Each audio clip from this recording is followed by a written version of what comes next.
អភិបាលខេត្តកែបផ្ដល់អនុសាសន៍សំ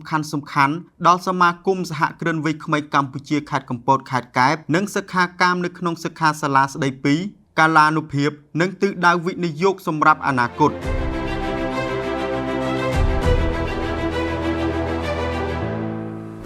នៅថ្ងៃទី11ខែវិច្ឆិកាឆ្នាំ2025ឯកឧត្តមបណ្ឌិតសំពិសិដ្ឋអភិបាលនៃគណៈអភិបាលខេត្តកែបបានអញ្ជើញចូលរួមជាគណៈអធិបតីក្នុងសិក្ខាសាលាស្ដីពីកាលានុភាពនិងទិសដៅវិនិយោគសម្រាប់អនាគតនិងទិវាសហគ្រិនភាពកម្ពុជាឆ្នាំ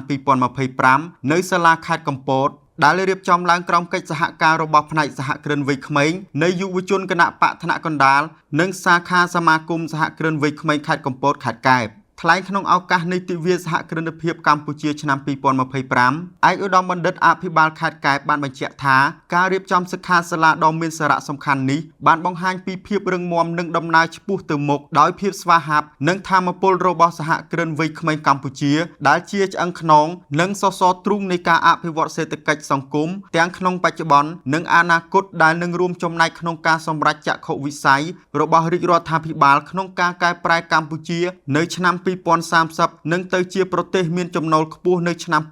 2025តាមរយៈសន្ទរកថាបទកម្មវិធីឯកឧត្តមបណ្ឌិតអភិបាលខេត្តក៏បានជូនជាអនុសាសន៍ដល់សមាគមសហគ្រិនវ័យក្មេងកម្ពុជាខេត្តកំពតខេត្តកែបនិងសិក្ខាកាមនៃអង្គសិក្ខាសាលាក្នុងការបន្តពង្រឹងរចនាសម្ព័ន្ធនិងពង្រីកសមាជិកភាពសាខាសមាគមសហគ្រិនវ័យក្មេងកម្ពុជាខេត្តកំពតខេត្តកែបតាមរយៈការធ្វើកិច្ចសហការដោយស័ក្តិសិទ្ធិភាពជាមួយរដ្ឋបាលខេត្តទាំងពីរនិងបណ្ដាមន្ទីរជំនាញពាក់ព័ន្ធជាមួយគ្នានោះឯកឧត្តមបណ្ឌិតអភិបាលខេត្តក៏បានស្នើឲ្យមានការរៀបចំទិសដៅវិនិយោគសមស្របតាមធនធាននិងសមត្ថភាពដែលមាននិងការបដិញ្ញាចិត្តដ៏មោះមុតនិងជាពិសេសក្នុងមូលដ្ឋានខេត្តដោយគួរចាប់ផ្ដើមពីការរួបរวมគ្នាពង្រឹងនិងពង្រីកផលិតភាពប្រកបដោយការច្នៃប្រឌិតនិងនវានុវត្តន៍ព្រមទាំងពិនិត្យកាលានុភាពសម្រាប់ការវិនិយោគលើវិស័យទេសចរណ៍និងកសិទេសចរណ៍នៅខេត្តកែបទន្ទឹមនឹងនោះឯកឧត្តមបណ្ឌិតអភិបាលខេត្តក៏បានបញ្ជាក់ពីការគាំទ្រសកម្មភាពសមាគមសហគ្រិនវ័យក្មេងកម្ពុជា